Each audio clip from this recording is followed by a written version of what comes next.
ಭಾರಿ ಗೌಪ್ಯತೆ ಕಾಪಾಡಿಕೊಂಡಿದ್ದಾರೆ ಕಾಂಗ್ರೆಸ್ ಜೆಡಿಎಸ್ ಶಾಸಕರು. ಹೈದರಾಬಾದ್ ರೆಸಾರ್ಟ್ಗೆ ತೆರಳಿದ್ದಾರೆ ಜೆಡಿಎಸ್ ಶಾಸಕರು ಎಂಬಂತಹ ಬ್ರೇಕಿಂಗ್ ನ್ಯೂಸ್ ಇದೀಗ ಲಭ್ಯವಾಗ್ತಾ ಇದೆ. ಯಾವ ರೆಸಾರ್ಟ್ ಅಂತ ಇನ್ನೂ ತಿಳಿದಿದ್ರು ಕೂಡ ಜೆಡಿಎಸ್ ನಾಯಕರು ಹೈದರಾಬಾದ್ನತ್ತ ತೆರಳಿದ್ದಾರೆ ಅನ್ನುವಂತಹ ಬ್ರೇಕಿಂಗ್ ನ್ಯೂಸ್ ಇದೀಗ ಸುವರ್ಣ ನ್ಯೂಸ್ಗೆ ಲಭ್ಯವಾಗ್ತಾ ಇದೆ. ಕಾಂಗ್ರೆಸ್ ಶಾಸಕರ ಕುರಿತು ಗುಟ್ಟು ಬಿಟ್ಟು ಕೊಡ್ತಾ ಇಲ್ಲ ನಾಯಕರು. ಬೆಂಗಳೂರಿನಿಂದ ಕಾಂಗ್ರೆಸ್ ನಾಯಕರು ಕೊಚ್ಚಿಗೆ ತೆರಳಿರುವ ಸಾಧ್ಯತೆ ಕೂಡ ಇದೆ.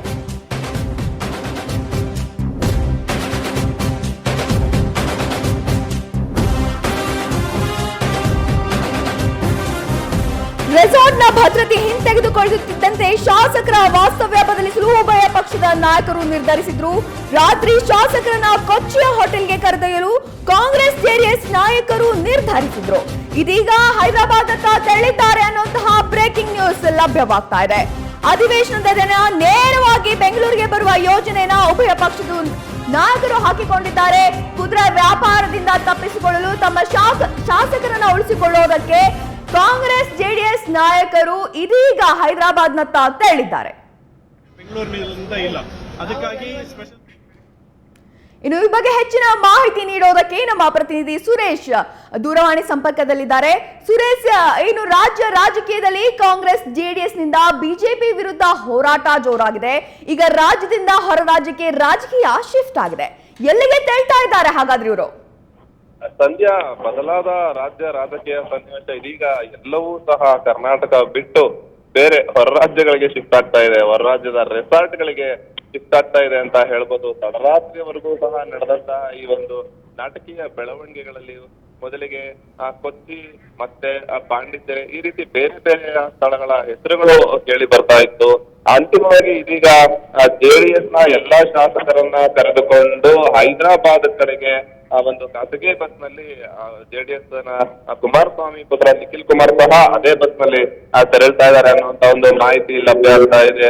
ಹೈದರಾಬಾದ್ ನಲ್ಲಿ ಯಾವ ರೆಸಾರ್ಟ್ ನಲ್ಲಿ ಅನ್ನುವಂತ ಮಾಹಿತಿ ಇದುವರೆಗೂ ತಿಳಿದು ಬಂದಿಲ್ಲವಾದ್ರೂ ಸಹ ಇದೀಗ ಸುಮಾರು ಹೈದರಾಬಾದ್ ನಿಂದ 150 ಕಿಲೋಮೀಟರ್ ದೂರದಲ್ಲಿ ಕರ್ನೂಲ್ನ ಬಳಿಗೆ ಆ ಬಸ್ ತಲುಪಿದೆ ಅನ್ನುವಂತ ಒಂದು ಮಾಹಿತಿ ತಿಳಿದು ಬರ್ತಾ ಇದೆ. ಸಂಧ್ಯಾ, ಒಟ್ಟಾರೆಯಾಗಿ ಇಂದು ಒಂದು ಮಧ್ಯಾಹ್ನದ ವೇಳೆಗೆ ಹೈದರಾಬಾದ್ ರೀಚ್ ಆಗುವಂತಹ ಈ ಒಂದು ತಂಡ ಯಾವ ರೆಸಾರ್ಟ್ ನಲ್ಲಿ ಬೀಳ್ಬೀಳಿದೆ ಅನ್ನುವಂಥದ್ದು ನಂತರ ತಿಳಿದು ಬರಲಿದೆ.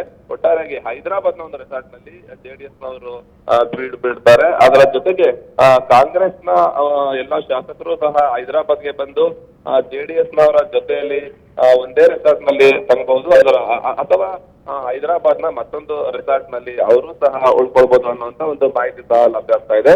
ಮತ್ತೊಂದು ಮಾಹಿತಿಯ ಪ್ರಕಾರ ಪಾಂಡಿಚೇರಿ ಕಡೆ ಹೋದ್ರ ಅನ್ನುವಂತ ಒಂದು ಊಹಾಪೋಹಗಳು ಸಹ ಕೇಳಿ ಬರ್ತಾ ಇರುವಂತದ್ದು. ಸಂಧ್ಯಾ, ಓಕೆ ಸುರೇಶ್, ಎಲ್ಲಾ ಜೆಡಿಎಸ್ ಕಾಂಗ್ರೆಸ್ ಶಾಸಕರು ಕೂಡ ಅದರಲ್ಲಿ ಇದ್ದಾರಾ ಅಥವಾ ಯಾರಾದ್ರೂ ಮಿಸ್ ಆಗಿದ್ದಾರೆ ಅನ್ನೋ ಬಗ್ಗೆ ಏನಾದ್ರು ಮಾಹಿತಿ ಇದೆಯಾ ಅಂತ?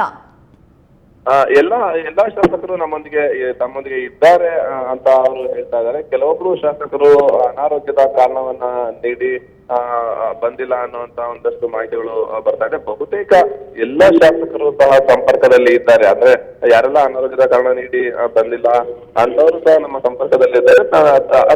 ಅವರ ಒಂದು ಸ್ವಂತ ವಾಹನದಲ್ಲಿ ತಡವಾಗಿ ಬಂದು ರೆಸಾರ್ಟ್ ನ ನಮ್ಮೊಂದಿಗೆ ಸೇರ್ಕೊಳ್ತಾರೆ ಅನ್ನುವಂತ ಮಾತುಗಳನ್ನ ಸಹ ಅವರು ಹೇಳ್ತಾ ಇದ್ದಾರೆ.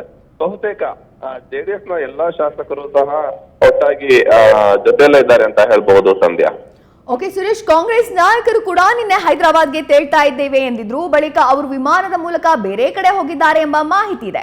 ಹಾಗಾದ್ರೆ ಎಲ್ಲಿ ಹೋಗಿದ್ದಾರೆ ಎಂಬ ಮಾಹಿತಿ ಇದೆಯಾ ಅಂತ? ಖಂಡಿತವಾಗ್ಲು ಮೊದಲಿಗೆ ಎಲ್ಲರೂ ಸಹ ಒಟ್ಟಾಗಿ ಒಂದೇ ಕಡೆ ತೆರಳಬೇಕು. ಕೊಚ್ಚಿಯ ಬೇರೆ ಬೇರೆ ರೆಸಾರ್ಟ್ ಅಂದ್ರೆ ಜೆಡಿಎಸ್ ನ ಎಲ್ಲಾ ಶಾಸಕರು ಸಹ ಒಂದು ರೆಸಾರ್ಟ್ ನಲ್ಲಿ, ಕಾಂಗ್ರೆಸ್ ನ ಎಲ್ಲಾ ಶಾಸಕರು ಕೊಚ್ಚಿಯ ಮತ್ತೊಂದು ರೆಸಾರ್ಟ್ ನಲ್ಲಿ ತಂಗಬೇಕು ಅನ್ನುವಂತ ಒಂದು ಪ್ಲಾನ್ ಅನ್ನ ಹಾಕೊಂಡಿದ್ರು. ತಡರಾತ್ರಿವರೆಗೂ ನಡೆದಂತ ನಾಟಕೀಯ ಬೆಳವಣಿಗೆಗಳಲ್ಲಿ ಎಲ್ಲವೂ ಸಹ ಬದಲಾಗಿರುವಂತಹ ಸಾಧ್ಯತೆಗಳು ಸಹ ಇದೆ. ಜೆಡಿಎಸ್ ನ ಎಲ್ಲಾ ಶಾಸಕರು ರಸ್ತೆ ಮಾರ್ಗದ ಮೂಲಕ ಖಾಸಗಿ ಬಸ್ ನಲ್ಲಿ ಹೈದರಾಬಾದ್ ನತ್ತ ತೆರಳ್ತಾ ಇದ್ದಾರೆ. ಹೈದರಾಬಾದ್ ನತ್ತ ತೆರಳ್ತಾ ಇದ್ದಾರೆ. ಕಾಂಗ್ರೆಸ್ ನ ಶಾಸಕರು ವಿಮಾನ ಮಾರ್ಗದ ಮೂಲಕ ಮತ್ತೊಂದ್ ಕಡೆ ತೆರಳಿದ್ದಾರೆ ಅನ್ನುವಂತ ಮಾಹಿತಿ ಸಹ ಲಭ್ಯ ಆಗ್ತಾ ಇದೆ. ಬಹುತೇಕ ಕೊಚ್ಚಿ ಅಥವಾ ಪಾಂಡಿಚೇರಿಗೆ ತೆರಳಿದ್ದಾರೆ ಅನ್ನುವಂತ ಮಾತುಗಳು ಸಹ ಕೇಳಿ ಬರ್ತಾ ಇರುವಂತದ್ದು. ಸಂಧ್ಯಾ, ಸುರೇಶ್, ಇನ್ನು ಇಷ್ಟು ಗೌಪ್ಯತೆ ಕಾಪಾಡಿಕೊಳ್ಳುವ ಅಗತ್ಯತೆ ಇತ್ತ ಹಾಗಾದ್ರೆ ಶಾಸಕರಿಗೆ? ಖಂಡಿತವಾಗ್ಲೂ ಯಾಕೆಂತಂದ್ರೆ ಆಪರೇಷನ್ ಕಮಲಕ್ಕೆ ಒಳಗಾಗಬಾರ್ದು ಅನ್ನುವಂತ ಒಂದು ಭೀತಿಯಲ್ಲಿ ಕಾಂಗ್ರೆಸ್ ಮತ್ತು ಜೆಡಿಎಸ್ ನ ನಾಯಕರು ಬಹಳಷ್ಟು ಗೌಪ್ಯತೆಯನ್ನ ಕಾಯ್ದುಕೊಳ್ತಾ ಬಂದಿದ್ದಾರೆ. ಮಾಧ್ಯಮದಿಂದ ಸಹ ಎಲ್ಲಾ ಗೌಪ್ಯತೆಗಳನ್ನ ಕಾಯ್ಕೊಂಡು ಬರ್ತಿದ್ದಾರೆ. ಯಾವುದೇ ಒಂದು ಸಣ್ಣ ಮಾಹಿತಿಯನ್ನು ಸಹ ಬಿಟ್ಕೊಡ್ತಾ ಇಲ್ಲ. ಹಾಗಾಗಿ ಬಹಳಷ್ಟು ಗೌಪ್ಯತೆಯನ್ನ ಕಾದ್ಕೊಂಡು ಬರ್ತಿದ್ದಾರೆ. ಎಷ್ಟರ ಮಟ್ಟಿಗೆ ಆಪರೇಷನ್ ಕಮಲಕ್ಕೆ ಬರುವಂತ ಭೀತಿ ಇದೆ ಅನ್ನುವಂಥದ್ದು ಇದರಿಂದ ತಿಳಿದು ಬರ್ತಾ ಇದೆ ಸಂಧ್ಯಾ. ಓಕೆ ಸುರೇಶ್, ಶಾಸಕರ ಅಜ್ಞಾತ ವಾಸದಿಂದ ಹಾಗಾದ್ರೆ ಬಿಜೆಪಿಗೆ ಹಿನ್ನಡೆ ಆಗುತ್ತಾ? ಖಂಡಿತವಾಗ್ಲೂ ಬಿಜೆಪಿಯ ಸಂಪರ್ಕಕ್ಕೆ ಸಿಗದೇ ಇದ್ದಂತ ಪಕ್ಷದಲ್ಲಿ ಖಂಡಿತವಾಗ್ಲೂ ಬಿಜೆಪಿಗೆ ಒಂದು ಹಿನ್ನಡೆ ಆಗ್ಬೋದು. ಆದ್ರೆ ನಿನ್ನೆ ಪ್ರಮಾಣ ವಚನವನ್ನ ಸ್ವೀಕಾರ ಮಾಡಿದಂತಹ BS ಯಡಿಯೂರಪ್ಪನವರು ಒಂದು ಮಾತನ್ನ ಹೇಳಿದ್ದಾರೆ. ಜೆಡಿಎಸ್ ನ ಶಾಸಕರಿರ್ಬೋದು, ಕಾಂಗ್ರೆಸ್ ನ ಶಾಸಕರಿರ್ಬೋದು, ನನಗೆ ಬಿಜೆಪಿಯ ಶಾಸಕರಿರ್ಬೋದು, ಆತ್ಮಸಾಕ್ಷಿಗೆ ಅನುಗುಣವಾಗಿ ವಿಶ್ವಾಸ ಮತ ಯಾಚನೆಯ ಸಂದರ್ಭದಲ್ಲಿ ಮತವನ್ನ ನೀಡಬೇಕು ಅಂತ ಕೇಳ್ಕೊಳ್ತೀನಿ.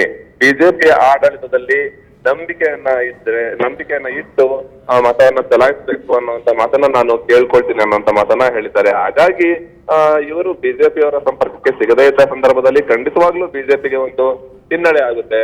ಇವರು ಯಾವ ರೀತಿ ಮತವನ್ನ ಯಾಚಿಸ್ತಾರೆ, ವಿಶ್ವಾಸ ಮತ ಯಾಚನೆಯ ಸಂದರ್ಭದಲ್ಲಿ ಯಾವ ರೀತಿ ಬಹುಮತವನ್ನ ಸಾಬೀತುಪಡಿಸ್ತಾರೆ ಅನ್ನುವಂಥದ್ದನ್ನ ಕಾದ್ ನೋಡ್ಬೇಕಾಗಿದೆ.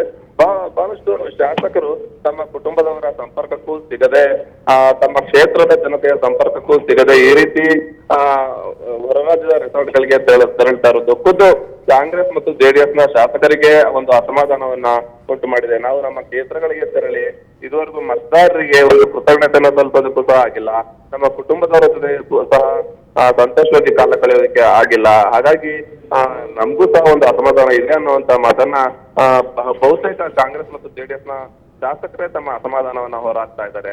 ಈ ಒಂದು ನಾಟಕೀಯ ಬೆಳವಣಿಗೆಗಳು ಮುಂದೆ ಯಾವ ಒಂದು ಸ್ವರೂಪವನ್ನ ಪಡ್ಕೊಳ್ಳುತ್ತೆ ಅನ್ನುವಂಥದ್ದನ್ನ ಕಾದ್ ನೋಡ್ಬೇಕಾಗಿದೆ ಸಂಧ್ಯಾ.